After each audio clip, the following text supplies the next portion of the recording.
Ya le digo ya. Buenos días.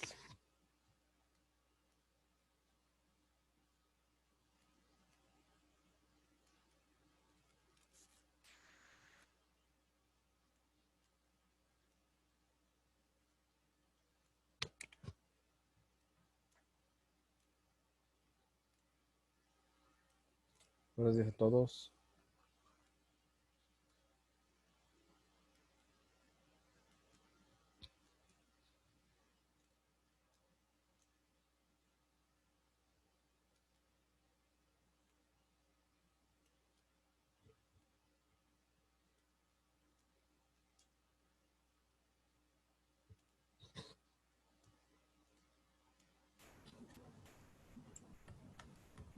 Hola, profe. Buenos Buenos días. Buenas días. tardes. Buenas tardes. Ahorita comenzamos, ¿eh? Buenas tardes. Buenas tardes.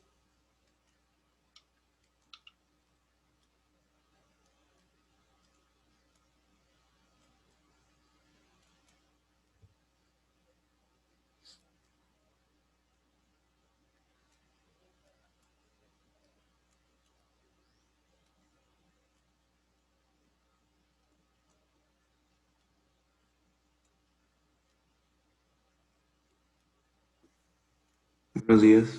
¿Qué tal? Buenos días.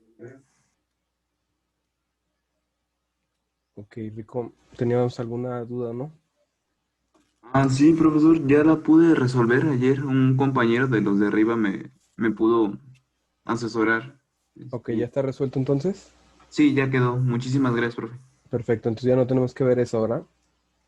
No, supongo que no. Ok. Gracias.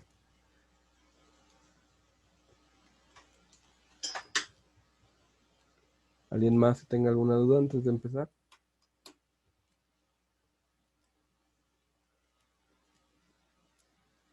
Muy bien. Entonces, vamos a comenzar con el tema de hoy.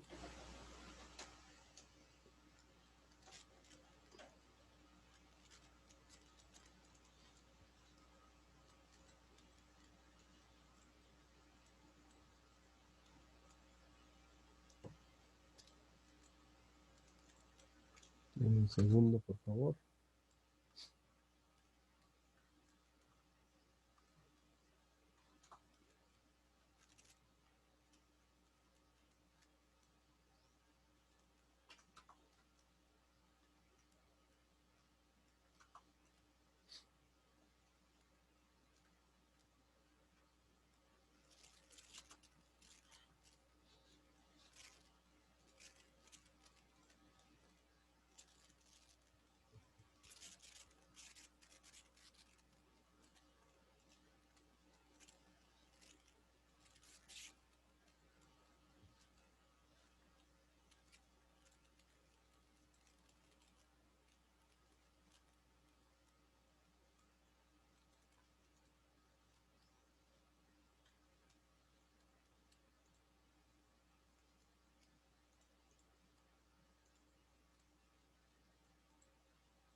Ok. Vamos a hablar acerca de lo que son los convertidores de frecuencia, los variadores de velocidad que ustedes están utilizando, o que ya en algún momento utilizaron ahí en el laboratorio de electrónica. Y vamos a enfocarnos un poco ahorita en la teoría acerca de estos convertidores de frecuencia. para después poder utilizarlos nosotros en el caso de los servomotores, con la comunicación con los servodrives de Siemens que tenemos en el laboratorio y hacerlo de forma remota en algún momento dado, ¿no? Hasta aquí vamos a hablar sobre las partes que por lo generalmente componen a un control de velocidad. Acerca de lo que tiene o de lo que va a involucrar a un sistema de este tipo, vamos a encontrar siempre estas partes que están ubicadas dentro del control. La primera que está marcada ahí es la alimentación o voltaje principal, que puede ser, por ejemplo, 440 o 220. En algunos casos puede ser una sola fase de 120 o una sola fase de 220. De ahí vamos a pasar al número 2, que es un rectificador. Ese rectificador puede ser un rectificador normal elaborado con diodos, que pues obviamente van a depender de la potencia que se quiera mover el motor. Va a depender la potencia también de ese rectificador y es proporcional. Porque pues obviamente sabemos que esta al no ser una carga lineal, pues tenemos que representarla bajo una corriente similar a la que nosotros queremos poder suministrar como corriente de la fuente, que sería esto, ¿no? Y también nosotros tenemos que considerar que esta parte es importante porque en un momento dado este rectificador puede ser no controlado, dándonos origen a lo que se considera como un drive regenerativo o también considerado, hay otro drive que podemos conseguir que implica un drive de bajos armónicos. En estos dos casos que yo les mencioné, el rectificador no está, es un rectificador controlado, lo que me permite a mí hacer una distribución del consumo de corriente en todo el semiciclo de conducción de cada uno de estos diodos, o en este caso tiristores o IGBTs, y permitiendo que esto sea más estable. Ahora, de aquí nosotros vamos a pasar a una etapa número 3, que es un circuito inmediato que está compuesto por 4 y 5, que son circuito de bobinas inmediato y de capacitores para asegurarnos un bus de DC. Esto nos permite tener un mayor control en cuanto a la fuente que nosotros representamos, porque si juntamos la parte 1, 2 y 3, realmente lo que nosotros tenemos es una fuente de corriente directa. Ahora, como parte número 6 vamos a encontrar el puente inversor, que es un tema de lo que ya habíamos platicado anteriormente, que es a partir de 6 IGBTs o 6 MOSFET o 6 transistores de potencia, nosotros podemos construir nuestro puente inversor para convertir de directa a alterna, que es lo que le suministramos al motor, e incluso hicimos un análisis de cómo es que este convertidor trabajaría bajo el esquema de voltaje-frecuencia, ¿no? Obviamente hay más de un esquema de voltaje-frecuencia para poder llegar a este tipo de control más óptimo, o incluso para motores asíncronos o para motores síncronos, ¿no? No importa el tipo de motor que nosotros le pongamos en este aspecto de estos dos, pero podríamos lograr un control vectorial sin ningún problema, teniendo el par máximo a 0 revoluciones, cosa que con un control vectorial, digo, voltaje-frecuencia no podríamos lograr. Y por último viene, pues obviamente, la salida hacia el motor, que igual, como les decía, puede ser 220 o 440. Y nuestra tarjeta de control que coordina el movimiento entre cada una de estas partes y la interacción entre cada una de estas partes, pero además se va a encargar de recibir, por ejemplo, entradas digitales, entradas analógicas, y como respuesta puede dar también algunas salidas analógicas y unas salidas digitales que nos permiten hacer un poco más de control, sobre todo si combinamos, por ejemplo, el convertidor de frecuencia, le aunamos o le añadimos un PLC, podemos hacer cosas más interesantes como elevadores o algunas máquinas simples, o simplemente integrar todas estas variables, todas estas entradas, para formar un control un poco mayor e integrarlo dentro de un proceso de automatización industrial, ¿no? Entonces esto implica que también, por ejemplo, dentro del circuito de control vamos a encontrar entradas de seguridad que nos permiten, por ejemplo, deshabilitar cualquier indicio de voltaje que pudiera llegar al motor o cualquier circulación de corriente que pudiera llegar al motor, con el propósito de asegurarnos de que el motor no esté energizado en ningún momento, sobre todo, por ejemplo, para hacer maniobras de mantenimiento o maniobras que en algún momento dado se pueden considerar importantes y que pudieran ser o causar un problema si es que el motor en algún momento dado encendiera y causara un accidente. Ahora, ¿cómo podemos definir a un convertidor de frecuencia? Pues como una unidad electrónica que es capaz de controlar de forma indefinida las revoluciones por minuto de un motor de alterna. Ahora, el convertidor de frecuencia controla la velocidad del motor, convirtiendo el voltaje y la frecuencia regular en magnitudes variables. ¿A qué voy con esto? Si ustedes recuerdan, tomando nosotros la parte de alimentación de alterna, tenemos de pico a pico a lo mejor 220 volts y una frecuencia básica de 60 Hz, ¿no? Lo que nosotros vamos a hacer con el convertidor de frecuencia es muy simple. Vamos a tomar ese voltaje y a través de ese puente inversor lo vamos a variar con metodologías distintas, como puede ser un PWM o un PWM con una señal senoidal modulada, que le vamos a conocer como SPWM. Y a partir de eso también nosotros, en la interacción en que nosotros activemos o la secuencia con la cual, la velocidad a la que activemos esos IGBTs que se encuentran en el puente inversor, pues vamos a conseguir variar la frecuencia precisamente por eso, ¿no? Que es el análisis que habíamos hecho la vez pasada, que incluso ustedes tuvieron que hacer de tarea, pues esa especie de gráficas. Ahora, lo que sigue es muy simple. El convertidor de frecuencias, al lograr hacer esto, pues logra variar precisamente la velocidad del motor. Tiene un sistema de control inversor llamado control de voltaje vectorial, que es un método que nos permite obtener el par. ¿Qué vendría siendo el par? Pues una magnitud con respecto a la fuerza que nos permite mover cargas, por así decirlo, ¿no? Ahora, si nosotros quisiéramos, denme un segundo, ¿no? Por favor. Si nosotros quisiéramos definirlo de una forma más, pues ahora sí que científica, vamos a encontrar que hay, por ejemplo, aplicaciones de par constante y hay aplicaciones de par variable, ¿no? Entonces, las aplicaciones de par constante son aquellas en las cuales yo siempre voy a querer o voy a requerir siempre la misma fuerza en todo momento, ¿no? Tanto al principio como al final de la aplicación. Y las aplicaciones de par variable son aquellas aplicaciones en las cuales a lo mejor la velocidad es lo que más me preocupa. Es decir, yo quiero llevar un poco por encima de las velocidades, de las revoluciones que el motor me puede dar, y yo lo que hago es forzar, pero obviamente sacrificando un poco el par del motor. Definimos par como la fuerza de torsión aplicada a una carga en una forma directa o indirecta. Como ejemplo podríamos decir la ejercida por un motor de su eje a la carga. Por ejemplo, también cuando nosotros, por ejemplo, utilizamos un desarmador para colocar un tornillo, eso es lo que nosotros conocemos como par. Entonces, lo que les comentaba es muy simple.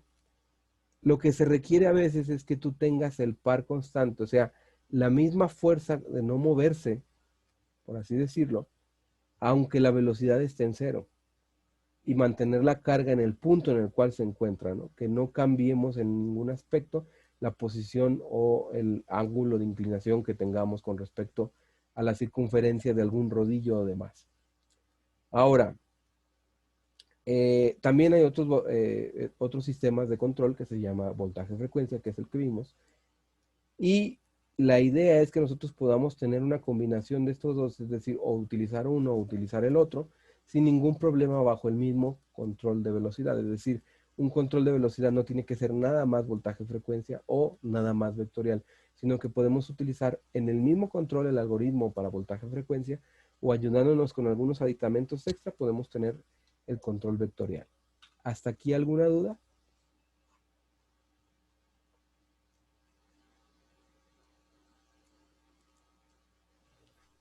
¿Puedes volver a repetir la definición de par, por favor? Sí, claro. Vamos a conocer nosotros como par a la fuerza de torsión, o también par lo podemos conocer como torque, ¿no? La fuerza de torsión que aplicamos a una carga en una forma directa o indirecta. No sé si me explico. Sí, gracias. Ok. Ahora, de aquí, ¿qué es lo que nosotros tenemos que considerar? Bueno, muy simple. vamos a ver que esto es el diagrama, por ejemplo, de lo que encontramos en el interior de un control de velocidad. Esto fue tomado, por ejemplo, de un Danfoss. Y nosotros vamos a ver que entramos por las terminales 91, 92 y 93, que viene siendo la terminal de alimentación del control de velocidad. Llegamos a un filtro de RFI, de ahí pasamos a nuestro puente de rectificación, y de ahí vamos a una especie de filtrado donde les decía que hay una serie de juegos entre de bobinas y capacitores que nos permiten tener una estabilidad en el bus de DC que vamos a tener después de este puente rectificador, y de ahí vamos hacia lo que es un puente inversor, en donde ahí es muy simple, tenemos el control de ese puente y de ahí salimos hacia el motor, como pueden ustedes observarlos en esta imagen. De ahí nosotros también podemos ver que en algunas ocasiones podemos nosotros, por ejemplo, colocar una resistencia de frenado dinámico que nos permita disipar, pues ahora sí que la energía cuando el bus de DC tiende a subir. Y también vamos a ver que, por ejemplo, en este caso, tenemos una tarjeta de control con salidas a relevador y también tenemos una salida para comunicación 485. ¿Esto qué es lo que implica?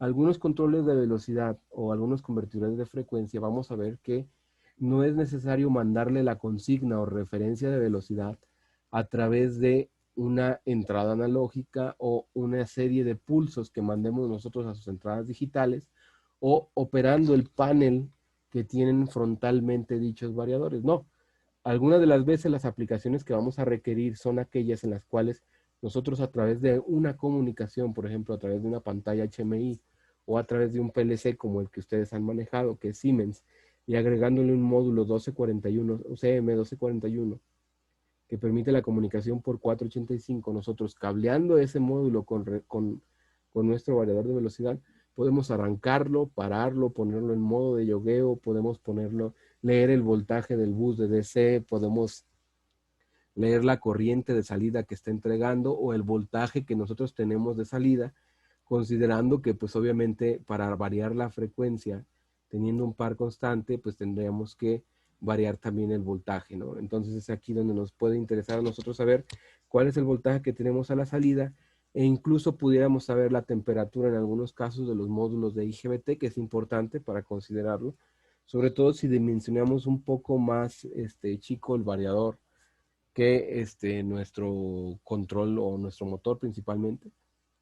Y es importante porque pues esto nos va a afectar a nosotros, ¿no? Porque puede hacer que falle nuestro control de velocidad, y es ahí donde nos interesa saber, por ejemplo, la temperatura de los IGBTs o de los elementos que estén colocados en mi puente rectificador.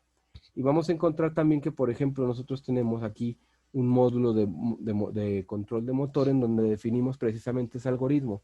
Si queremos que trabaje como un control de velocidad vectorial, o que si queremos que trabaje como un control de velocidad bajo el algoritmo de voltaje-frecuencia, conservando nuestro torque, pero sin asegurarnos de que en algún punto no puede darnos el cero este control de velocidad, o sea, no puede darnos el torque a una velocidad de cero. ¿Hasta aquí alguna duda con lo que podemos ver en el control de velocidad? Sí, profe, ¿qué es el RFI? Ok. Aquí, ¿qué es lo que pasaría? Nosotros tendríamos un puente en el cual nosotros convertimos de alterna y directa.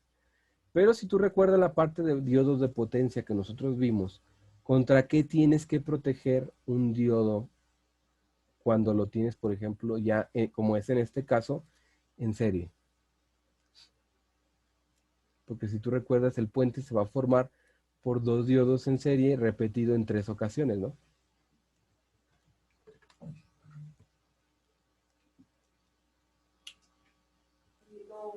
Contra el pico inverso, ¿será?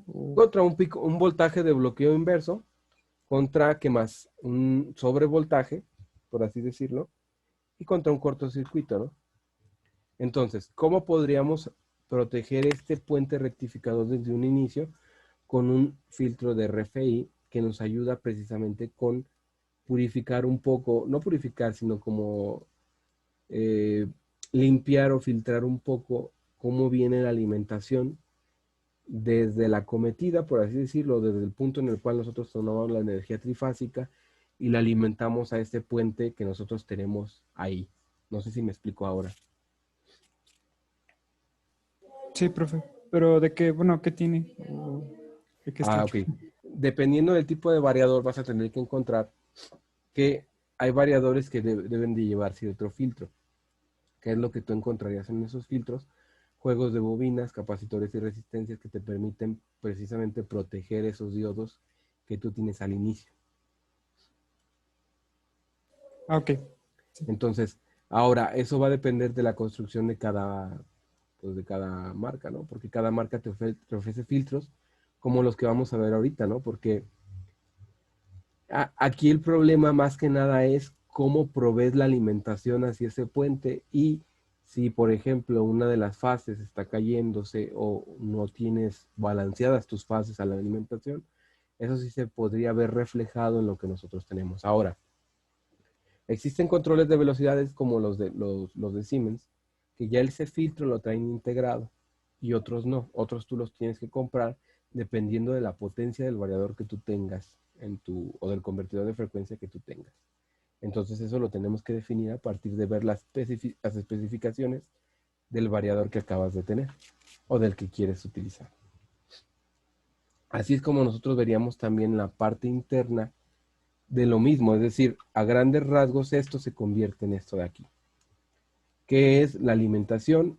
Ustedes ven un filtro, a la salida ven un motor, luego ven un rectificador y en la parte entre el rectificador y el puente de IGBT ven una especie de capacitor donde nosotros lo que vamos a tener simple y sencillamente es un filtro que nos permite estabilizar ese bus de DC, que en la parte trifásica tal vez ustedes piensen que no es tan necesario, pero mientras mejor sea esta señal, sabemos que los IGBTs van a trabajar muchísimo mejor. Entonces, es por esa razón que sí requerimos que en este punto haya un filtrado y hay un banco de capacitores que nosotros vamos a encontrar en los variadores o en los convertidores de frecuencia entre la alimentación y lo que es el IGBT.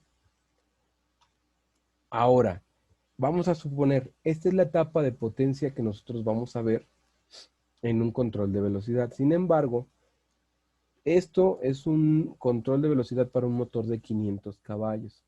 Entonces, lo que ustedes ven aquí son, digamos que, un brazo de un puente rectificador para un motor. O sea, estamos hablando de que lo que ustedes están viendo ahí simple y sencillamente es esta parte que se ve aquí.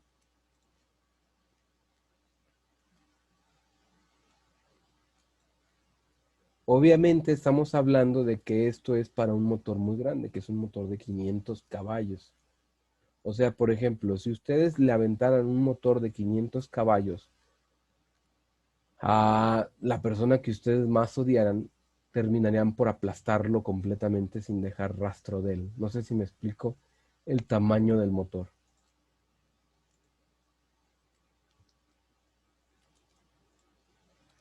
Ahora, entonces, esto es lo que ustedes verían que se encarga de hacer la rectificación aquí, el primer diodo, por así decirlo, y este es el segundo. ¿Eso nada más es un diodo? Por así decirlo. Ah, ok. En realidad, ¿qué es lo que pasa? Como este puente de rectificación está controlado, es decir, es un puente que no es fijo con diodos fijos, sino que está controlado. Cada uno de estos elementos, cada uno de estos, este, este y este, estos tres que están aquí, esos tres vienen siendo IGBTs y los tres están en paralelo. Por eso ustedes pueden ver que aquí, no sé si lo puedan ver, cómo se unen en este punto con este y con este punto. Y este otro punto está unido con este punto, con este y con este. Y nosotros encontraríamos aquí nuestras redes de Snoover de este lado.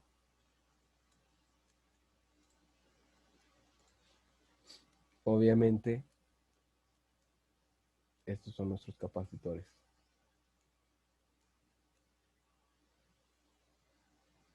Y por acá están las resistencias. Que no se alcanzan a ver, esas sí no se alcanzan a ver. Pero lo azul que se ve ahí son los capacitores. ¿Alguna duda? Dijo que son como tipo diodos, pero... Es que es como si fuera esto. Ajá, pero realmente ¿qué son? IGBTs. ¿Tan grandes? Sí, es que son de potencia. Es que quieres alimentar 500 caballos de fuerza. No sé si me explico. O sea, si para un caballo ve el tamaño del drive que tenías. Eso era de un caballo. ¿Te acuerdas el que conmigo hiciste una sola práctica de electrónica de taller de pruebas y fallas? En donde tenías que agarrar un variador. ¿Sí te acuerdas? Sí, Ok. El tamaño de ese variador más o menos oscilaba entre los 30 centímetros, ¿no? sí, más o menos. Ok. Eso es para un caballo. Multiplícalo por 500. Mucho. Exacto. Entonces, ¿qué es lo que pasa? El control no es lo mismo, ¿no? Entonces, la parte de potencia aquí va a cambiar un poco, ¿no? Obviamente teniendo en cuenta de que, pues, no es igual, pero pues bueno, es significativo, ¿no? O sea, el incremento es porque, pues porque esto es uno de los 3 módulos de potencia que corresponden a la alimentación del control de velocidad. No sé si me doy a entender. O sea, esto es una fase. Sí. Esto sería esto, mira.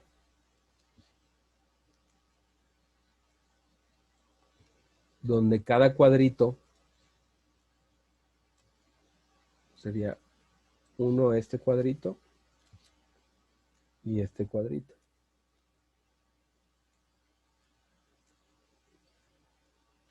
En donde eso que está ahí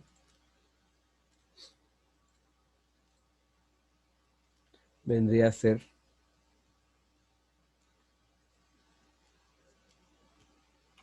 esto.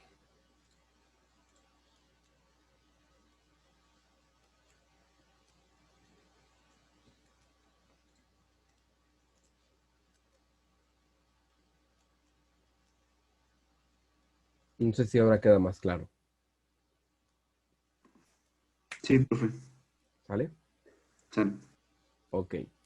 ¿Alguna duda hasta aquí? Ahora, este es otro ejemplo de la etapa de potencia que vamos a ver en cuanto a la alimentación. Aquí nosotros vamos a ver más que nada los fusibles, que son estos.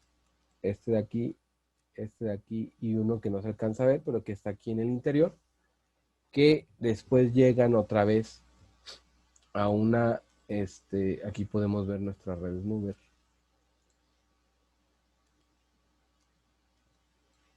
Y en la parte de atrás es donde se encuentran los diodos, que aquí sí son diodos, que hacen la parte de la conversión de alterna a directa.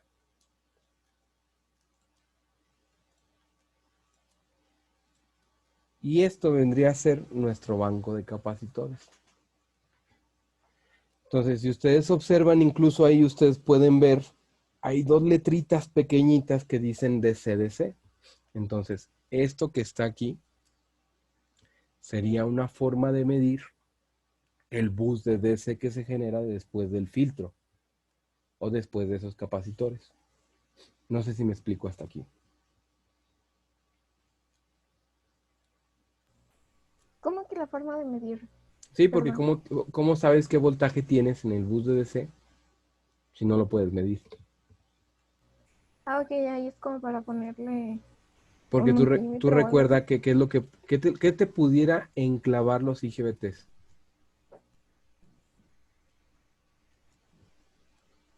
¿Cómo se llama? Un, ¿Cómo se llama? Una activación. Bueno, Tenías varias opciones, ¿no? Una ujú, de ellas, y la principal era que tú sobrepasaras los límites de voltaje que puede soportar entre colector y emisor, ¿no? Y estamos de acuerdo que si tú rectificas, das un voltaje. Ese voltaje es de directa.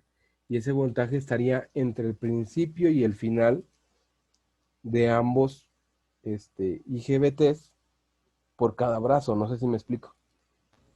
Sí, ok. Y que a lo mejor ese voltaje puede ser mayor que lo que pudieran ellos soportar.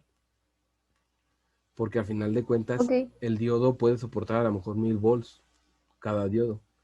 Entonces aumenta el voltaje, no importa, ellos pueden seguir rectificando, pero ¿quién lo sufriría realmente? Los IGBTs, porque se Exacto. van a quedar enclavados, ¿no? En algún punto A fin- pueden enclavar Bueno, sí, sí. Ujú. sí puede ser, o sea, sí se enclavarían. Y si eso pasa, hacen un corto directamente entre el voltaje, entre la terminal positiva y negativa, ¿no? Porque conducirían los dos al mismo tiempo, ¿cierto o no? Cierto. Y eso haría que tuvieras un corto a la salida, muy claro, ¿no? Sí, Perfecto. Ahora, gracias. aquí es donde te sirve a ti medir el bus de DC y por eso es importante a veces saber qué es lo que tú tienes ahí o qué magnitud tienes ahí para nosotros poder decir, ok, esto es lo que nosotros podríamos utilizar para nosotros convertir más adelante en corriente alterna, ¿no? O sea, en un voltaje que le va a llegar al motor. Y aquí está, por ejemplo, una resistencia de frenado dinámico muy cerca del motor. En esa resistencia que ustedes ven, eso verde que está ahí, y el motor es eso gris que está ahí, esa resistencia lo que hace es muy simple. Lo que hace es disipar cuando nosotros estamos frenando la energía que se va a querer regresar hacia el puente rectificador, hacia el puente inversor. Entonces es ahí donde nosotros tenemos esto. Y es importante que eso se disipe de alguna forma y es por esa razón que ahí tenemos, ¿no? Ahora, yo les comentaba lo siguiente, nosotros, ¿sí? ¿Te escucho?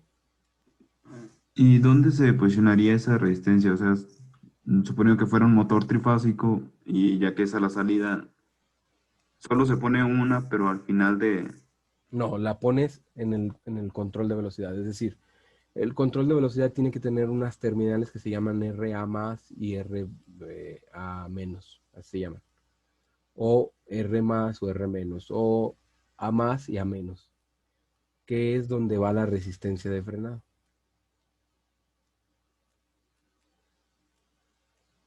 Entonces tú la conectas sobre el control de velocidad y ya de ahí se hace eso. Si no, en algunos casos lo que se hace es añade un módulo de frenado dinámico a tu control de velocidad. Ese módulo va junto al motor, ensamblado eléctricamente por algún conector que tenga, y de ahí ya lo que hace es conectar la resistencia a ese módulo. Y lo que va a hacer es que conforme suba el voltaje del bus de DC, conforme eso pase, lo que va a hacer es muy simple. Va a conmutar a través de un IGBT o de un MOSFET una resistencia más frecuentemente hasta el punto en el cual siempre esté encendido si ese voltaje está más alto y conforme se vaya acercando a su valor nominal, la conmutación de esa resistencia se va a ver reducida, o sea, con una frecuencia muchísimo menor. No sé si me explico. Sí, ¿Sí? Ok. Ahora,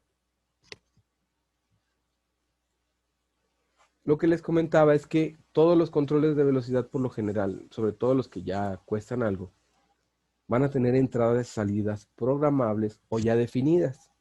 En el caso de los más económicos son definidas, en donde yo digo, esta entrada es para arrancar, esta entrada es para parar, esta entrada es para yogueo, y voy a tener a lo mejor una o dos entradas analógicas, que una va a ser por corriente y otra va a ser por voltaje, para poder definir la consigna de velocidad a la cual quiero que el motor gire.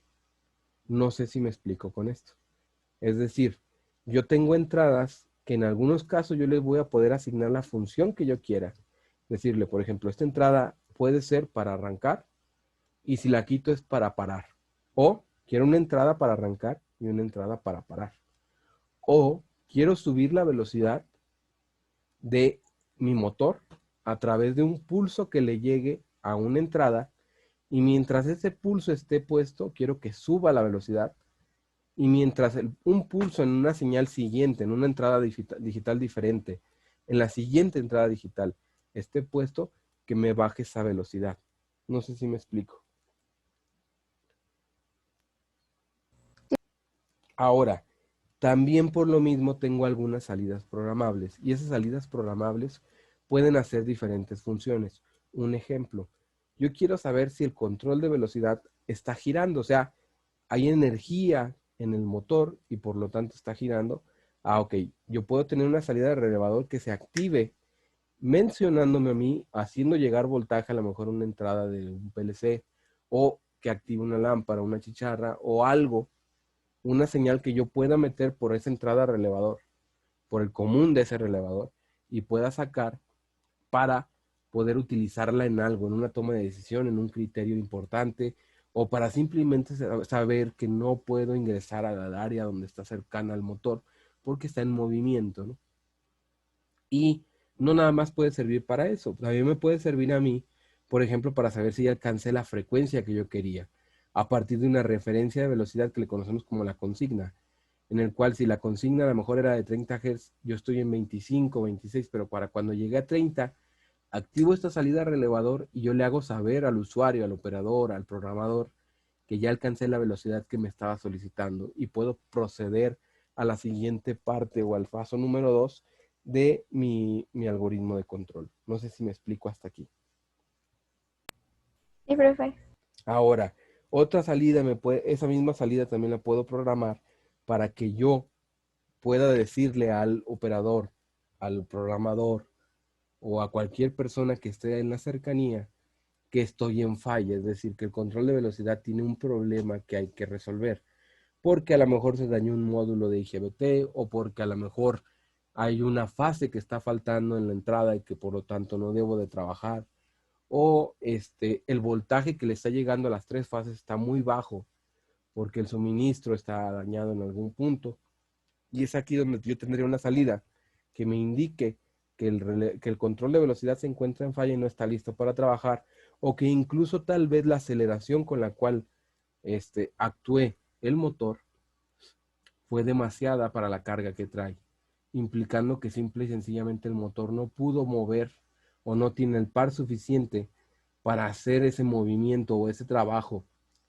sin que se dañe algún componente eléctrico del control de velocidad, y antes de que eso pase el variador me lo avisa diciéndome a lo mejor una alarma por sobrecarga, y es ahí donde yo puedo saber, ok, algo está mal o está mal dimensionado o tengo que darle una aceleración muchísimo mayor para que esto se logre. ¿Cuánto puede ser mayor? ¿10 segundos? ¿O 1 minuto, 2 minutos? Que ha sido el peor caso que me ha tocado.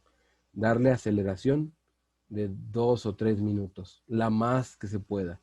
Entonces lo que va a ir haciendo es moviendo la carga tan lentamente como sea posible, sin dañar en ningún momento ninguno de los módulos que tiene para poder lograrlo, ¿no? ¿Alguna duda hasta aquí? Las entradas que también pueden ser muy interesantes son las que son analógicas. ¿Por qué? Porque yo a veces quiero decirle a qué velocidad quiero que corra el motor a través de esas entradas. Y esas entradas pueden ser de 0 a 10 volts o de 0 a 20 miliamperes, o sea, con corriente o con voltaje. Entonces, esto implicaría lo siguiente. Lo que implicaría es que yo, mandándole un voltaje, puedo programarlo para que vaya a lo mejor a 30 revoluciones por minuto, 30 Hz, perdón, sabiendo que 10 volts implicaría 60 Hz. O en el dado caso de que yo haya cambiado la frecuencia máxima del control de velocidad para 120, 5 volts representarían 60 Hz, lo que sería la velocidad nominal del motor alcanzando las revoluciones, ya sea las 1350 o las 1700 o las 1500 revoluciones que tenga mi motor. Entonces las alcanzaría con esos 5 volts o llevándolo a un límite del doble de esa frecuencia, considerando, bueno, que se me va a caer el par, pero no hay ningún problema porque a lo mejor eso lo tengo controlado, ¿no? Y también yo puedo tener salidas analógicas que a mí me digan a qué velocidad estoy, a qué frecuencia podría decirse que estoy corriendo el motor, o el voltaje del bus de DC, o por ejemplo, si el control de velocidad está parado, detenido, o un porcentaje de la velocidad máxima a la que estuviera, ¿no? Eso es lo que yo puedo programar para que eso lo haga. Y en el caso de algunos controles de velocidad, como por ejemplo el Danfoss que ustedes manejaron, trae 4 pines que se llaman más 5 volts, P, N y GND, que implican la comunicación por 485 que yo les comentaba, que es, yo puedo mandarle la consigna de velocidad, o sea, en lugar de mandarle esos 10 volts para que corra a la máxima velocidad mi motor, yo se lo puedo enviar. ¿Sabes qué? Quiero que corras a 60 Hz y que el control efectivamente corra a 60 Hz tal cual. O sabes que yo quiero que corras a 10 Hz. Y 10 Hz tal cual es eso, ¿no? O sea, 10 Hz puestos en comunicación. A partir de ahí, entonces, yo sabría qué tipo no sé, aplicación en la cual, por ejemplo, si ya recorrí cierta distancia, aumento la velocidad. O si no he recorrido esa distancia, voy a mantenerme en una velocidad muy baja, lo voy a parar primero y voy a arrancar hasta que yo ya recorrí cierta distancia a tanto porcentaje de velocidad, que es lo que yo podría hacer con ese este, convertidor de frecuencia. No sé si hay alguna duda hasta aquí.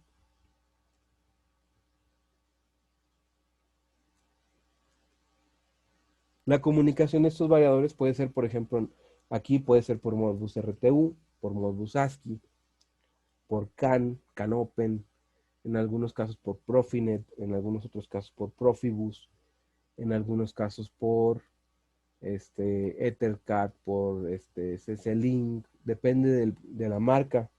Vamos a encontrar que los variadores pueden cambiar su forma de comunicarse, ¿no? Y también dependiendo del modelo. Ahora, vamos a ver aquí, por ejemplo,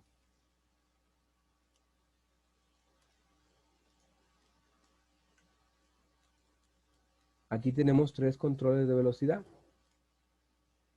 El primero, el más delgado que ustedes ven, es para una potencia mucho más pequeña, que en este caso es creo que es de 0.55 kilowatts, que es un motor más chico, obviamente. Y el que sigue es para un motor de 3 caballos y el que sigue creo que es para un motor de 5 caballos. Obviamente los tres son de marcas diferentes. Si ustedes pueden observar, el primero es Siemens, incluso ahí se ve su logo. El segundo es Delta y el tercero es una marca que se llama Teco. Entonces ustedes observen, para menos de un caballo, aquí está, 3/4 de caballo aproximadamente. Para 3 caballos, vean el tamaño, y para 5 caballos, lo que implica en tamaño. Si yo lo que les decía es que son 500 caballos, pues obviamente aquí, ¿qué es lo que va a pasar? Esta señal se va a volver, o este elemento de control se va a mover mucho más grande, ¿no? Ahora compárenlo con mi mano y vean y obviamente vean ¿no? Que nos puede dar una referencia del tipo de control que nosotros tenemos, ¿no? ¿Hasta aquí alguna duda? ¿De qué tamaño es el de 500 caballos? ¿De un cuarto?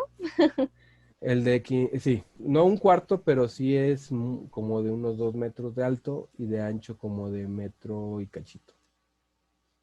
O sea, eso lo hace muy grande. Si se lo avientas a Bermúdez, lo matas. ¿Sí me Y el explico? voltaje suministrado a ese mismo de 500 caballos. Perdón, El voltaje que se le suministra a ese de 440. No podrías moverlo a 220. ¿Sí me explico? Es muy poco voltaje. O sea, no podrías, no hay. Recuerda que hay una equivalencia entre voltaje y corriente, ¿no? Entonces, imagínate, a 220 sería el doble amperaje que 440. No sé si me explico con eso, Rico. Sí. ¿Y cuánta corriente consume? Son como 400 amperes. más o menos. Depende mucho de la aplicación, pero sí, sin problemas 400 amperes. En algunos casos, no me acuerdo si eran 400, 800. O sea, llegábamos casi a los 1000 amperes. Pero ya en uno de esos brazos, sin problema 400 amperes. Si me explico, ya al final veías como 800, 850 ya instalados ya en producción. Y otra respecto a en las mismas entradas y salidas, este diagrama, por decirlo así, no tiene para la resistencia de, ¿cómo se llamaba? Ah, esa es buena pregunta, Rico. De frenado. ¿Qué es lo que pasaría? Estas son las terminales de control. ¿Qué es lo que implica que aquí no veríamos, por ejemplo, si tú ves aquí, esa es buena pregunta, ¿eh? Si tú ves aquí, no hay la entrada ni la salida para el motor. ¿Por qué? Pues porque esto se trata de control. Aún no vemos el bloque o el terminal de potencia, en donde la potencia tendremos que tener la alimentación y la resistencia, ¿no? Donde va la resistencia y la salida del motor. ¿Sí me explico? Sí, profe. Ahora, vamos a verlo así.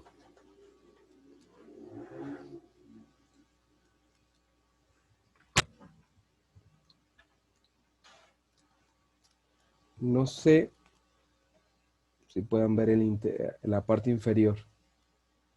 Alimentación, que está aquí.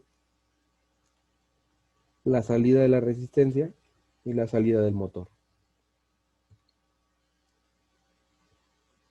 ¿Y dónde están las terminales de control? Aquí. ¿Ven esto? Y el puerto de comunicación. Aquí está. Sale por Ethernet. Este sale por Ethernet. Que en realidad se llama Profinet. ¿Sale? Vámonos al otro. Parece el canso. Aquí está la parte de potencia. Alimentación. Salida del motor y la resistencia. Por acá. Profe, ahí no pude ver. ¿Puede decir otra vez dónde están? Esta es la alimentación. Aquí se ven los 3 cables. Aquí, mira. No sé si los pueden ver. Aquí está mi dedo. Bueno, ok, Sí, solo creo que son ya. dos Uno cables, ¿verdad? blanco, uno rojo y uno negro, ¿verdad? Esa es la Ya. alimentación. Ah, La salida del motor está por acá. Y arribita está la salida de la resistencia. Y las terminales de control, véanlas. Y este ya no alcanzo, pero este se abre y aquí adentro está lo mismo. No sé si me explico ahora. O si queda más claro eso. Sí, sí, profe. sí, claro.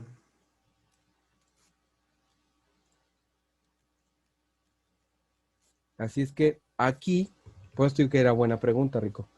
Porque aquí, ¿qué es lo que vamos a ver nosotros? Vamos a ver que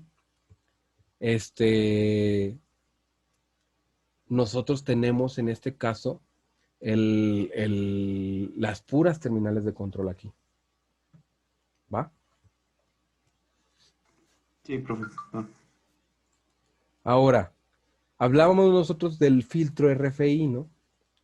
Aquí les decía, trae una serie de bobinas y de capacitores. ¿Qué es lo que realmente es lo que vamos a encontrar? Todos los convertidores de frecuencia, todos, absolutamente todos, causan un ruido electromagnético en la fuente de alimentación principal cuando están operando. ¿Por qué? Porque si ustedes recuerdan, un diodo no es una carga lineal, lo que implica que bajo cierto voltaje que nosotros tenemos que superar, vamos a tener un pulso en corriente. Y eso se va a ver reflejado o afectado en lo que nosotros tenemos.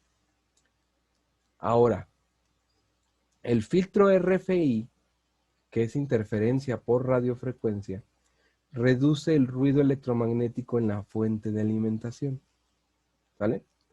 Sin un filtro de RFI, a riesgo de que el convertidor de frecuencia afecte a cualquier otro componente eléctrico que esté conectado a la alimentación principal y pudiera causar las fallas de operación. Un ejemplo muy claro, ¿cuál es?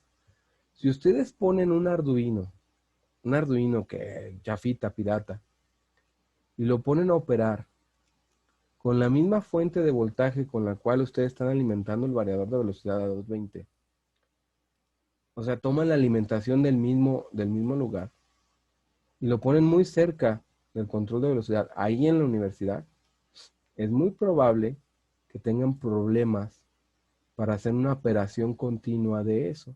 Sobre todo si leyeran, por ejemplo, un encoder en el Arduino o un sensor y que a partir de ese sensor requirieran hacer un movimiento, sobre todo en cambios de frecuencia. No sé si me explico.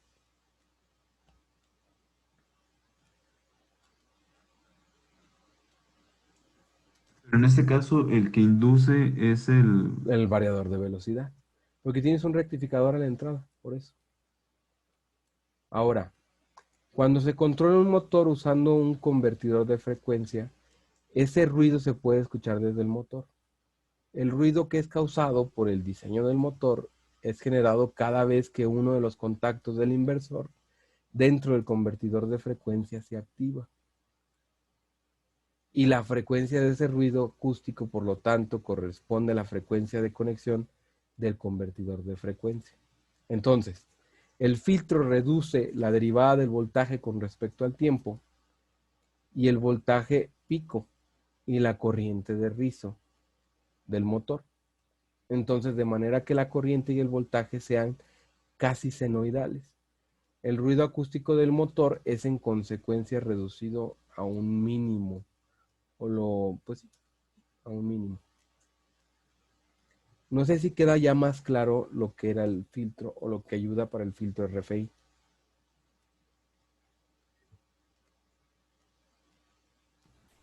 Sí, profe. Ahora, nosotros qué vamos a encontrar o qué es importante considerar dentro de la instalación de un control de velocidad. Ok, aquí es complicado, pero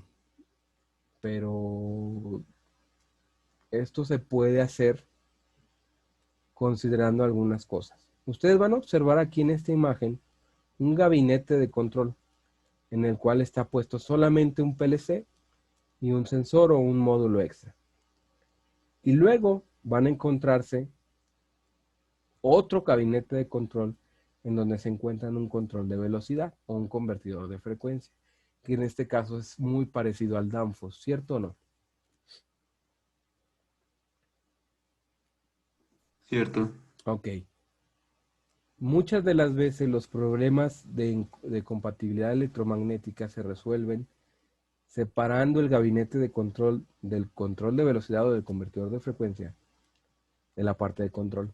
Sobre todo cuando hacemos el control a través de microprocesadores o microcontroladores. No sé si me explico. El control lo hacemos con electrónica de uso específico hecha por nosotros en lugar de usar un PLC, pudiera ocasionarnos algún problema el manejar un convertidor de frecuencia que tenga problemas de este tipo. ¿Qué marcas son las que yo he visto o que me ha tocado a mí que ocasionen este tipo de problemas? Delta y Danfoss, por ejemplo. De repente sí hacen que alguna señal que llegó al micro que no debe de haber llegado, llegó. Hay ruido, hay activaciones de repente.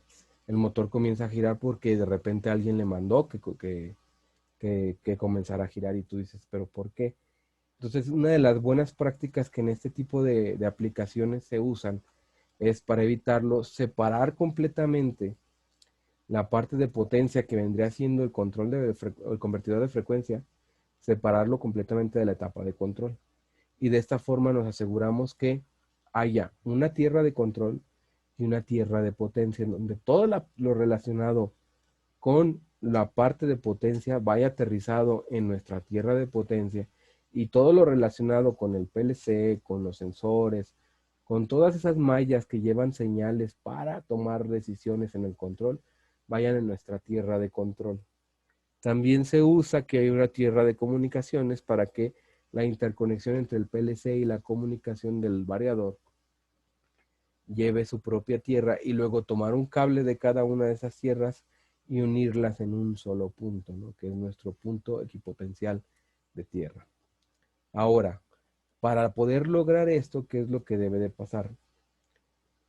Normalmente se utilizan cables con mallas para el motor. No sé si con este término sí me explico. No, profe, bueno, yo no entiendo lo de cable con malla. Ok, abres el cable, el cable y el alambre son distintos, ¿no? Ah, Alambre es un ok. solo filamento, ¿no? Que puede ser muy grueso o muy delgado. ¿Estamos de acuerdo? Sí, Y el como el- cable es un entretejido de alambres, ¿no? Ahora, hay cables que en su interior tienen más de un conductor. ¿A qué voy con esto? Que te encuentras un cable que trae en su interior 3 cables. No sé si me explico. Y que tú tienes que pelar un forro y en ese forro, al quitarlo, descubres 3 cables. ¿Me explico ahí? Sí, profe. Ok. Ahora, ¿qué es lo que podría pasar o qué es lo que sigue? Bueno, ¿qué pasa si tú a ese cable lo recubres con una malla? O sea, imagínate un entretejido, una malla hecha de cables más delgaditos, muy delgaditos, y luego esa malla la aterrizas. ¿En qué conviertes tu cable? En una jaula de Faraday. Bueno, Perfecto, muy cierto, es correcto. En una jaula de Faraday. ¿Para qué te sirve la jaula de Faraday? para evitar que entre o salga ruido electromagnético. Perfecto. Entonces, por eso se recomienda que los cables que vayan de salida hacia el motor lleven malla y esa malla conectar la tierra. ¿Me explico ahora? Sí, También, ¿qué se recomienda? Que los cables que van hacia el control, pues de preferencia si se pueden ser cables con malla, mucho mejor, ¿no? Y que pues obviamente esa malla vaya aterrizada a la tierra de control. No sé si me explico.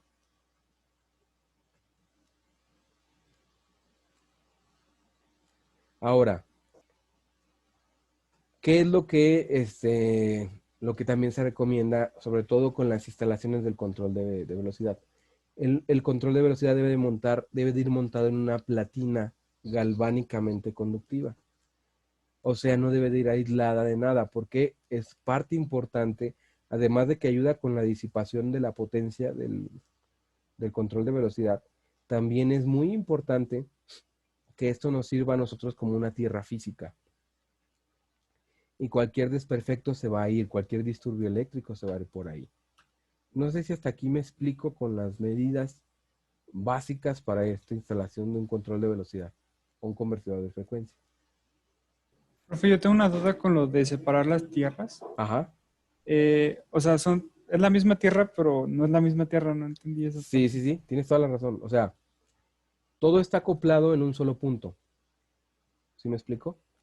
Pero no acoplas cada parte de ese punto. Un ejemplo. Dime 3 personas con las cuales tú te juntes de ahí del salón. Rico, Mesa y Winnie. Buenas Rico, noches. Mesa y Winnie. Ok. Ahora, Rico, tú estás ahí, ¿va?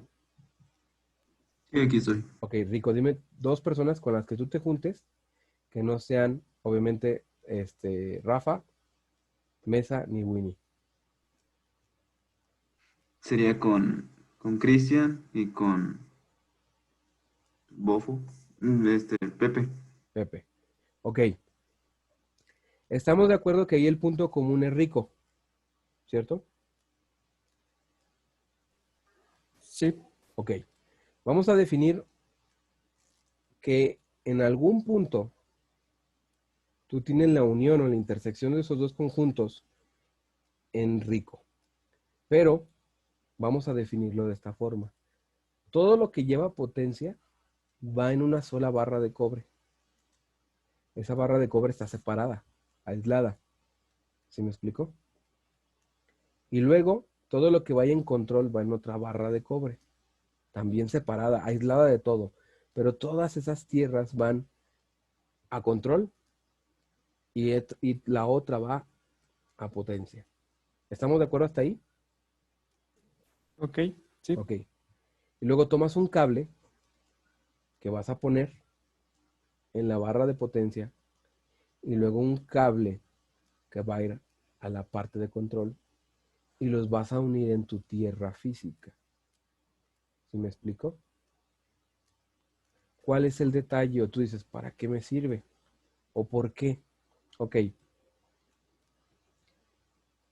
Estamos de acuerdo que lo que tú buscas es un camino, cuando hay un disturbio, un camino por el cual escapar y que te ofrezca menor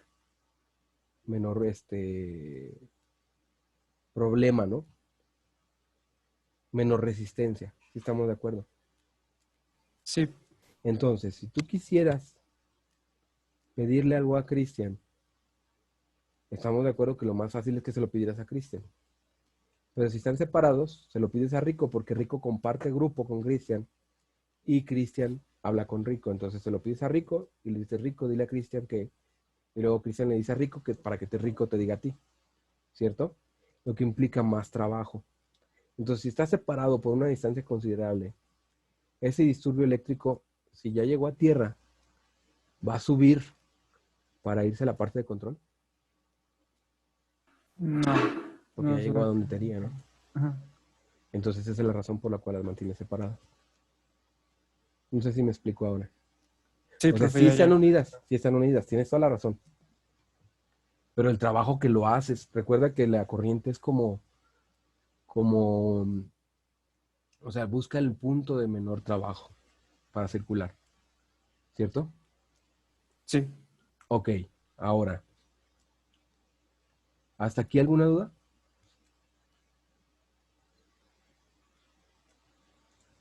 Ahora entonces nosotros veríamos la instalación en potencia. Ok, ¿qué es lo que vamos a ver? Normalmente esta es la instalación más básica que van a encontrar, la más básica que van a encontrar con respecto a un control de velocidad. ¿Qué hay? Bueno, vean su alimentación, llega a través de unos fusibles y de un seccionador que puede ser un contactor, o cambien los fusibles y el seccionador por un guardamotor. Y ya está. Es exactamente lo mismo. Un elemento de protección, un elemento que me abra la alimentación que llega al variador, que es la línea 1, 2 y 3, que alimentan a todo mi sistema. Luego tenemos una salida del motor que es U, B y W, ¿cierto o no? Y ahí sale el motor. Pero si ustedes observan, nada lo separa. No hay un contactor, no hay nada. Simple y sencillamente está el motor directo. ¿Va? Hasta aquí con esta parte, ¿alguna duda de lo mínimo que necesita? Entonces, del lado derecho, vamos a encontrarnos donde está un circuito de control. Que observen las patitas 12, 27 y 18. El 27 lo vamos a conocer nosotros como una habilitación. Y esa habilitación lo que hace es muy simple. Permitir que el control o el convertidor de frecuencia trabaje. Si yo le quito la unión del 27 al 12, el control de velocidad nunca arranca, porque lo que hace es asegurarse de que yo estoy completamente seguro de que quiero trabajar. Y esa es una habilitación de seguridad. Entonces, si yo se la quito, no trabaja el control de velocidad. ¿Queda claro lo que hace la patita 27?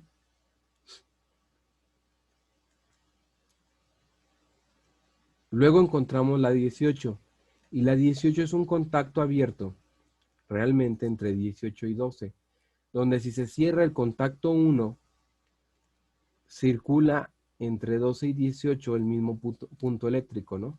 Lo que significa que la patita número 12 es voltaje. Entonces, si yo cierro el contacto número 1, hay voltaje en la terminal 18. ¿Correcto o no?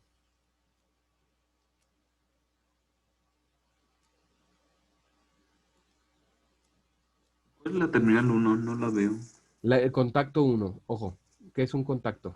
El contacto. El contacto, ¿va?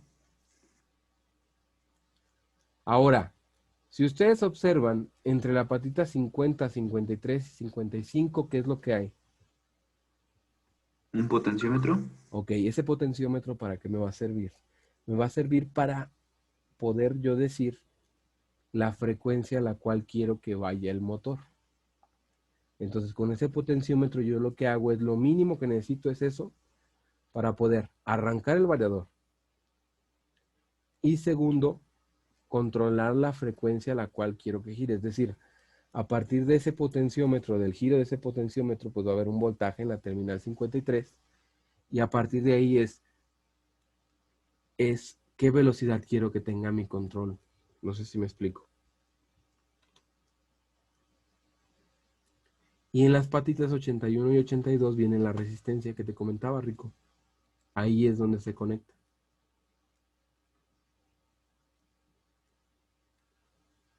¿Alguna duda? Yo no comprendí muy bien lo de la terminal 18. No sé si... Sí, es tu patita de arranque, es su terminal o tu entrada digital. ¿Te acuerdas que yo te decía que había terminales digitales? Entradas digitales. Y que esas entradas digitales se pueden programar para que hagan algo. Ok, en una carrera de 100 metros, si quieres verlo así, ¿cómo sabes cuándo debes de arrancar? Cuando disparan la pistola o... Perfecto, así tal cual, perfecto. Entonces, esto para que empiece a girar necesita una señal, ¿no? Esa señal viene siendo la terminal 18, que es una entrada digital. O sea, que si yo me voy a la 18, observa aquí, esta entrada digital me permite a mí que arrancar el control de velocidad. O sea que el motor empieza a girar. No sé si me explico. Y la 12 suministraría, pues, la señal. Vámonos a la 12. La 12, ¿qué te dice? Oh, ya, es el voltaje. En todos los controles de velocidad te vas a encontrar eso. No le inyectas tu voltaje, por así decirlo. Ya trae. Usas contactos secos de los relevadores o de botones para conmutar su misma fuente. Entonces tú ya no te preocupas por meterle voltaje a una entrada. Y tú puedes decir, pero ¿cómo le voy a meter voltaje a una entrada? Bueno, con una salida de un PLC le estarías metiendo voltaje, ¿estamos de acuerdo? Entonces, ¿qué es lo que debes de hacer? Entre el PLC y el control de velocidad metes un relevador. Y ese relevador es este contacto, el contacto número 1. ¿Queda claro? Ok. ¿Hasta aquí alguna duda? Profe, entonces no es correcto meterle directamente a la salida del PLC. Se puede, pero lo que te recomiendo yo ampliamente es que entre el relevador, entre el variador o el convertidor de frecuencia y el PLC, pongas siempre relevadores para que tú manejes las terminales del variador con su mismo voltaje. ¿Por qué? Porque ya lo alimentas. Ya nada más es cuestión de que ahí mismo se use. Y siendo sinceros, el relevador le proporciona a la salida digital del PLC aislamiento galvánico. Entonces, si hubiera un corto por X o Y razón en el control de velocidad, el PLC está protegido, ¿sí o no? Ok. Entonces, es una buena práctica que tú con variadores y con relevadores, perdón, y contactos secos conmutes estas entradas digitales. Porque si te fijas, ya hay voltaje. Entonces, esto lo metes al común del relevador y el abierto o el cerrado lo hace llegar a cada una de las entradas digitales.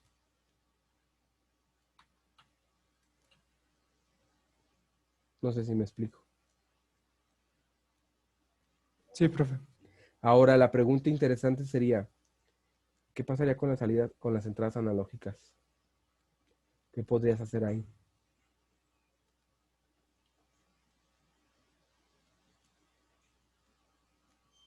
¿O qué se te ocurre que pudieras tener ahí como solución, ¿no? Porque acá metiste relevadores, pero ¿qué pasaría con las salidas analógicas del PLC y la entrada analógica del variador? Pues es un potenciómetro y según recuerdo la 50 o la 50 no, era la 50 la que tenía voltaje, ¿no? Ajá, Y pues es un potenciómetro y pues se pone la terminal del medio como la señal, ¿no? perfecto. Es decir, si tú quieres controlarlo desde el PLC, la 50 la ignoras, ¿no? ¿Por qué la 50? Porque las 50 son unos 10 volts de salida, porque una entrada por voltaje, les dije yo que era de 0 a 10 volts, ¿no? La 55 es tierra y la 53 es la entrada por voltaje. ¿Cierto hasta aquí o no? Sí, Sí. Entonces, tus 0 volts del PLC irían al 55 y la salida QW80 vendría a la 53, ¿cierto o no? sí. Y no se conecta. Ahora, ¿hay forma de proteger, como con los relevadores, esta señal analógica?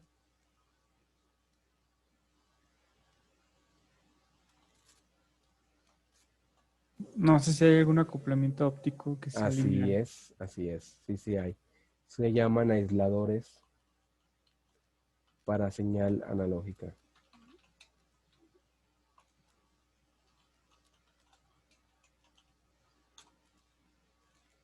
Dame un segundo, ¿eh?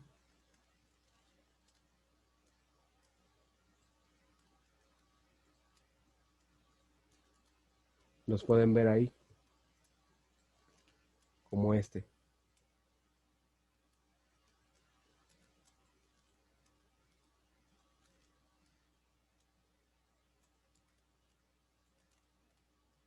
Estos, ¿qué haces? Tú le metes, por ejemplo, voltaje y del otro lado te dan voltaje, pero eléctricamente están separados la entrada de la salida.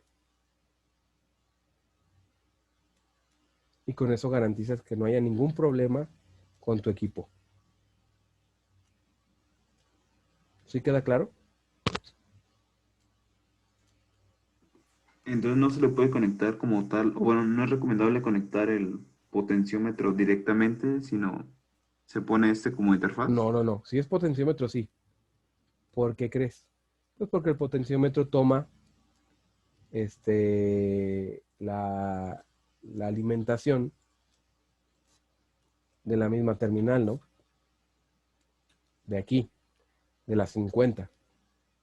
Entonces estás usando su mismo voltaje para alimentar una resistencia que es variable. Pero aquí es diferente. En el escenario número 2, tú le estás metiendo de 0 a 10 volts desde otro punto eléctrico, ¿no? Que vendría siendo ¿quién?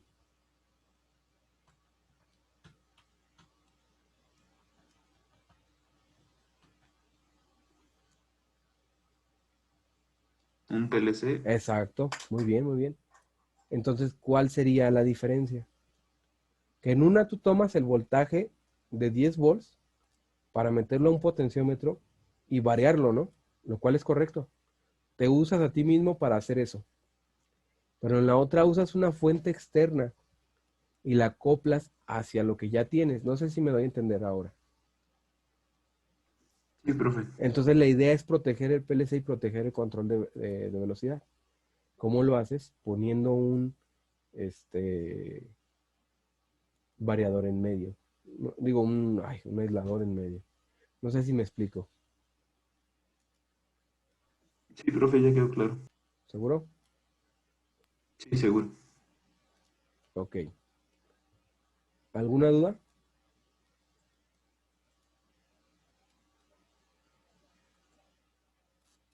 Ahora,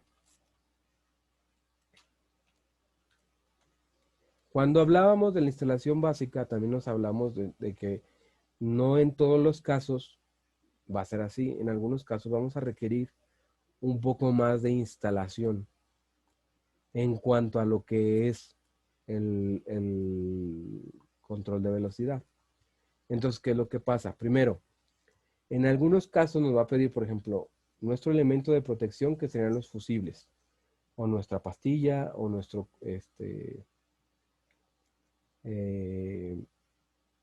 guardamotor. Un elemento que interrumpa la alimentación hacia el control de velocidad, que en este caso pues puede ser un contactor. Ahora, podemos ahorrarnos estos dos elementos con un solo guardamotor. Y de ahí viene el filtro RFI y aquí viene un reactor a la entrada y viene un reactor de fase cero, que ahorita vamos a ir desglosando qué es cada caso. Luego vamos a encontrarnos un reactor de fase cero a la salida, un reactor a la salida y un motor. En estas instalaciones que ya son más complejas es porque hay más requerimientos que nosotros que tenemos que cumplir de forma, para que no haya problemas con nuestra instalación. No es que esto siempre vaya a estar o deba de estar, no. Es que en algunas ocasiones tenemos que poner todo esto para asegurarnos de que no vamos a tener ningún problema en la interferencia con nuestras señales de control, de que no vamos a tener ningún problema con la longitud de los cables que van del motor hacia el variador y que no vamos a tener ningún problema con la alimentación que llega al control de velocidad y que por ende va a tener respuesta en la salida. Y por último, tenemos que observar cómo a la derecha está un módulo de frenado y un módulo, una resistencia para disipar nuestra potencia, ¿no? Ahora, esto no nada más implica que son requerimientos de instalación eléctrico. En algunos casos me va a pedir un espacio en el gabinete de control para permitir que el aire caliente fluya del variador hacia el exterior y que también este mismo pueda tomar aire fresco, por así decirlo, que permite enfriar sus componentes a través de ventiladores que traen. Entonces, por eso en algunos casos es importante observar que la instalación requiere de ciertos espacios mínimos, tanto a lo ancho como a lo largo, es decir, hacia los lados como hacia la parte superior e inferior del variador, y también con respecto al panel frontal. No sé si me explico.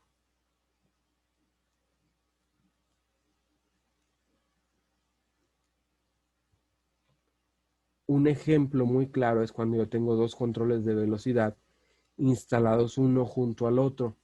Entonces, ¿ahí qué pasaría? Bueno, es muy simple. En ese caso, lo que pasaría es que yo tengo que tener esta distancia B que me piden 2 veces, ¿no? Y seguir respetando la longitud tanto en la parte superior como inferior para poder conseguir ese tipo de especificaciones que me lo piden. Ahora el problema vendría con una instalación así.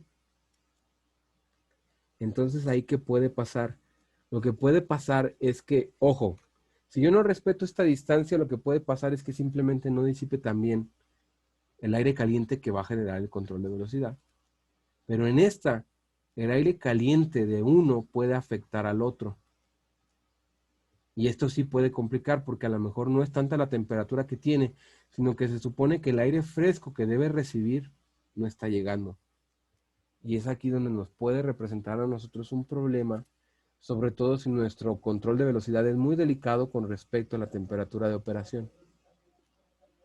¿Sí queda claro esta parte? Observen ustedes cómo está el ducto de ventilación y cómo hay una pared que separa los inversores de arriba con respecto a los inversores de abajo.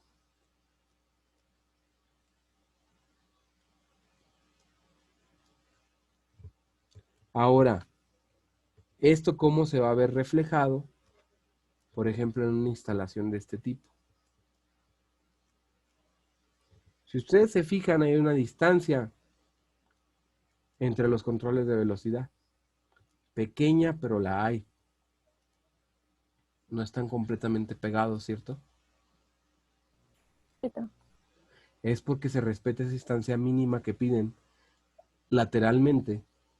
Y número 2, observen bien, y hay una distancia muy grande entre los 2, 4, 6, 8 variadores de arriba y los 2 variadores que están en la parte inferior.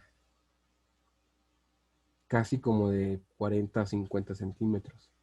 Y debo de aclarar también que aquí hay ventilación forzada hacia el interior del control, del gabinete de control.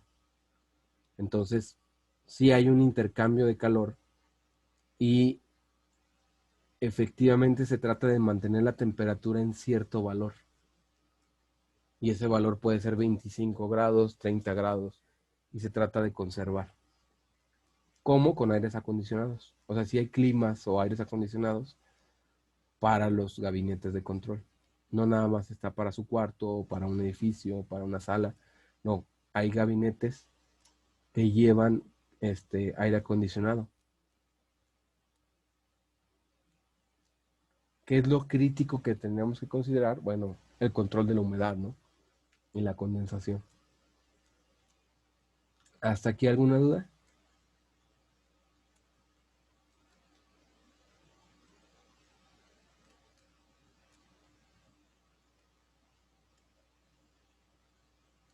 Creo que no, profe.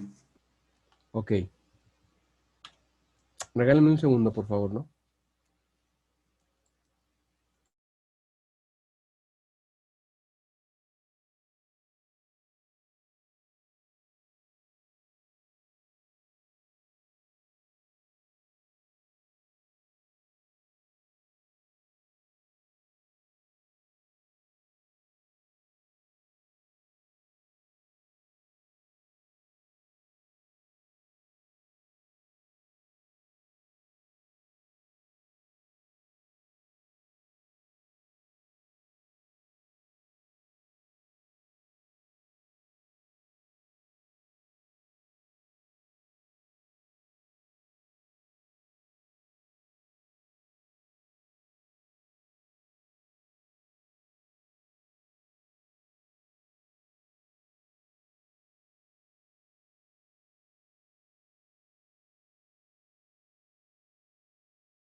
Listo, jóvenes, una disculpa. Este, estábamos en esta parte, ¿no? Que era la conexión eléctrica de lo que era nuestro control de velocidad. Y por ejemplo, aquí nosotros vamos a ver precisamente esto, ¿no? Las entradas y vean cómo, que lo que me interesa que vean es cómo se aterriza la malla al control de velocidad. Tenemos una placa, esa placa va directamente a tierra y la idea es que la malla toque esas placas a través de unas abrazaderas metálicas y que esas abrazaderas metálicas son las que nos proporcionan nuestro punto de conexión a tierra. No sé si hasta aquí hay alguna duda en este aspecto.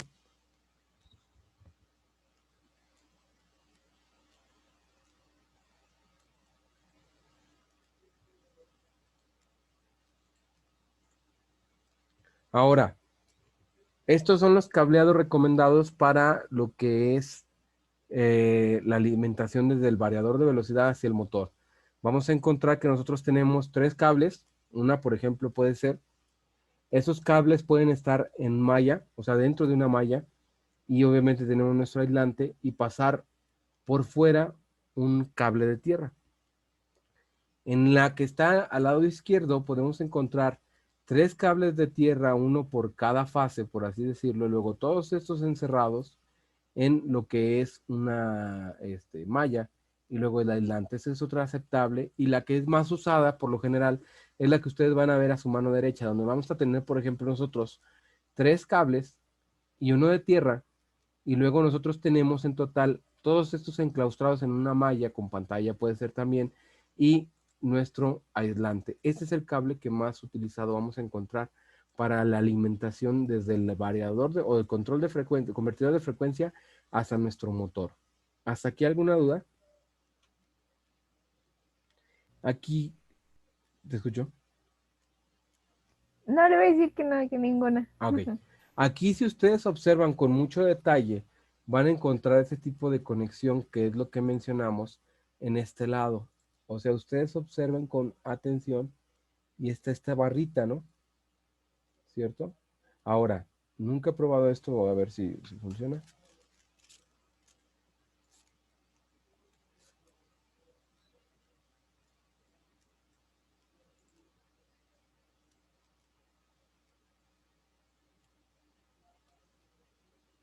Ahí, no sé si alcanzan a ver la unión del cable de potencia, cómo está la malla. ¿Hizo como zoom o algo así, profe? Sí, no sé si lo puedan ver. No, bueno, yo veo igual la imagen. Sí, yo también la veo igual, nada más el recuadro rosa. Ok. Dentro del recuadro rosa, ustedes háganme un favor y vayan a presionar la tecla de Windows más y acérquense lo más que puedan a este punto, ¿no?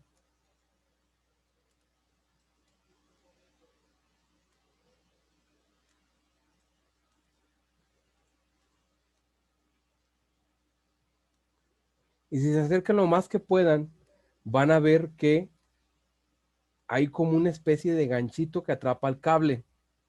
No sé si sí lo puedan ver.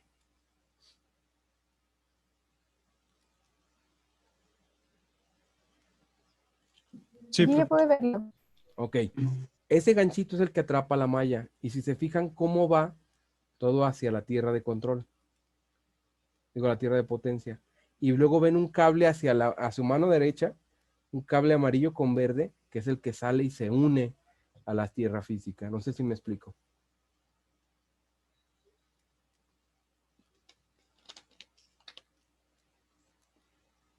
¿Sí queda claro ahora un poco más? ¿Verde? Ahora, por favor, observen en la parte inferior de esta foto, aquí.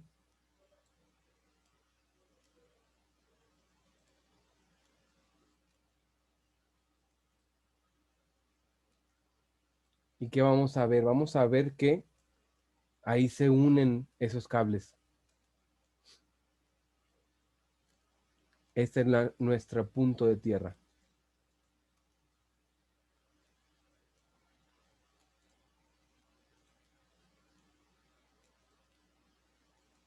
¿Queda claro esta parte?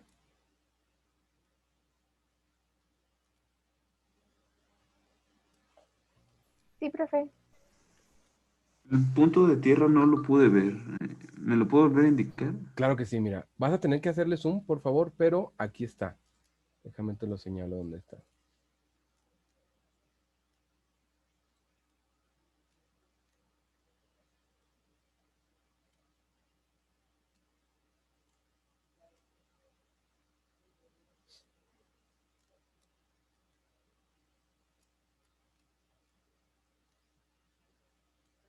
¿Sí lo puedes ver, Rico? Sí, profe, veo el recuadro ahorita, le estoy subiendo Ahí. con... Windows más para que puedas acercarte. Sí.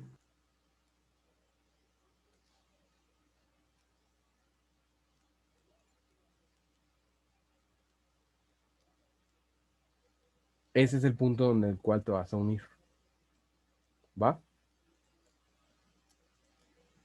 Y en donde están unidas, sería como el ejemplo que dio, en donde, en este caso yo sería el alambre, digo, el... Ajá, sí. Es donde unes estas señales de tierra. ¿Sí me explico? Sí. Es ahí donde te vas. Vas a encontrarte estas barritas que son importantes para cada uno de este tipo de elementos. Por ejemplo, controles de velocidad, hay una para el PLC, y así, para diferentes cosas. ¿Sale? Ok, Profe, sí, te escucho. y ahí, por ejemplo, nos dijo para dónde van las tierras, las de potencia, que son los cables estos que se ven bien gruesos. Ah, no, no. Los cables verdes que tú ves ahí, o sea, Ujú. este cable, estos cables son de, mira, este cable que está aquí y todos estos cables, no sé si se alcanzan a ver las flechas. Sí. Ok. Estos cables se llaman Profinet. Así.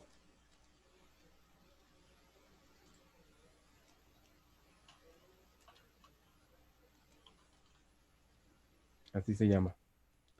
¿Qué hace Profinet? Es un protocolo de comunicación que lo que te permite es, por ejemplo, tiene capacidades para diagnosticar cada uno de los equipos que tú tienes. Tiene la capacidad, por ejemplo, de averiguar el estado de cada equipo, cómo está. Te permite armar a través de un conector reusable RJ45 fácilmente la red y transmitir un gran volumen de datos teniendo todas las posibilidades que te permite el Ethernet industrial. Entonces es un protocolo de comunicación. Estos controles de velocidad, ninguno trabaja con entradas digitales. Todos trabajan a través de comunicación. O sea, toda la consigna de velocidad, de aceleración y demás, todo ese formato está por completo mandado por comunicación, que es una de las posibilidades que se puede con los variadores de velocidad. No sé si me explico. Sí, ¿Sale? pero ¿y los cables blancos? Los que nos había enseñado, bueno, nos Ah, dijo que esos, quisiéramos tú. esos cables sí son, pero son cables de potencia. Por eso cuando te pido que te acerques ahí, ves que se parte como en cablecitos, ¿sí ves? Y esos cablecitos son el estándar IEC que debe de traer café, negro y creo que es café, negro y gris, que es el estándar de cableado de los motores de IEC para potencia, que llegan a los motores, ¿sí me explico? Entonces ahí alimentas y por ahí debe de salir otro cable que va hacia el motor. No sé si me explico.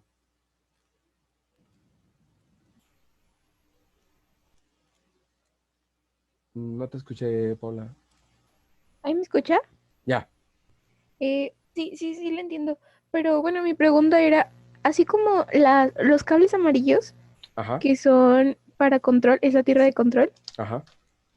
Sí. van aterrizados en la placa de cobre que está ahí abajo. Ajá. Los cables que ya son de tierra de potencia, También ¿hacia van dónde van ahí aterrizados? mismo. Sí, ¿Por qué? Porque si ok, tú te fijas en este caso que tienes varias tierras de potencia separadas, por así decirlo, pero todas las unes en un solo punto. ¿Sí me sí. explico? Y esto lo puedes hacer porque efectivamente tienes muchos módulos de potencia, pero no puedes ponerlos todos en la misma barrita porque no hay espacio. Ese es el detalle. Entonces, por eso, al final, tú unes en un solo punto, y ese punto es tu tierra como tal. No sé si me doy a entender ahora. Sí, profe, gracias. ¿Sale? Ok, ¿alguna otra duda?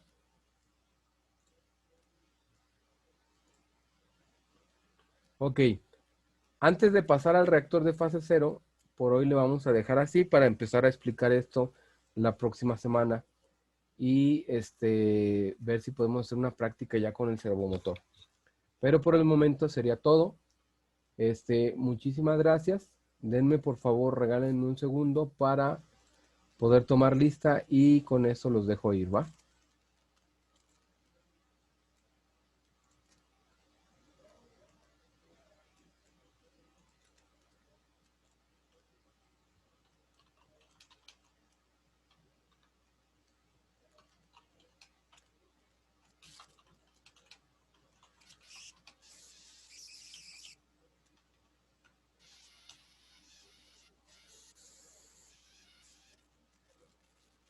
Sonrían.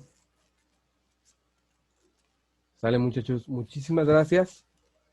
Nos vemos el próximo jueves. Que estén muy bien. Hasta luego, profe, Hasta igualmente. luego.